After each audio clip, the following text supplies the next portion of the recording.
Ben Platt once asked, when you're falling in a forest and there's nobody around, do you ever really crash or do you even make a sound? As a sophomore in high school, I was falling into that silent forest. I felt silenced by anxiety, lost in a world that couldn't hear me. As depression weighed down on me, life seemed like a never-ending uphill battle. I had yet to learn that the ladder out of this hole was right under my nose. At the time, I spent most afternoons swimming at the Boys and Girls Club. Although it initially was a place to just pass time, it slowly grew on me, giving me a sense of belonging and purpose. Whether it was tough love from Coach Dennis, who taught me discipline, grueling sets by Coach Eric that taught me persistence, or friendly competition that motivated me to keep trying my best, I slowly transformed into a confident person, one ready to take risks. The club gave me the voice I so desperately needed. The support I received from the club gave me the confidence to enter the workforce. However, my first swim lesson was far from seamless. Lacking command over my voice, I struggled to guide the swimmers, resulting in absolute chaos. Instructions went unheard as heads bobbed below the surface, and my class dissolved into disorder.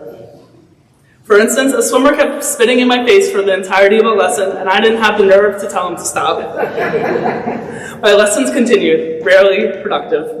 Unnoticed by concerned parents, I knew this was time for a change. Understanding the weight of my flaws, I turned to the club's wisest. Excited that I was seeking help, I listened to my assistant pool director, Bob, who showed me how to use a noodle to get the children to properly breathe on their side. I listened to my Marlins coach, Kate, who taught me how to authoritatively project my voice, effectively gauging control of my class.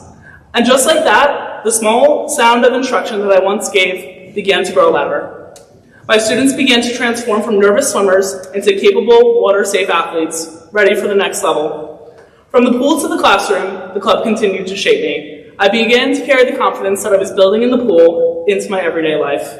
I finally felt the drive to challenge myself with AP and honors coursework, advocate for club funding at the New York State Capitol in Albany, and exclaim their mission on a Pix 11 news interview. I showcased the power of the club because I truly knew firsthand their transformative power. The support given to me at the club has shown me that every voice matters. It is my duty to support the voices of my generation, as I know they can achieve the impossible. I want to continue to be impactful for the youth of the club, just as the club has made a profound impact in my life. Having a voice is more than speaking for yourself. It's about amplifying others. As an aspiring pediatrician, I will continue to use my voice to advocate for the underrepresented and heal the wounded. My name is Patrick Polese, and I stand here as a proud voice, a voice shaped by the Boys and Girls Club in Northern Westchester. I know I'm ready to be National Youth of the Year because I understand the power of a voice, and I am committed to making mine impactful and others heard.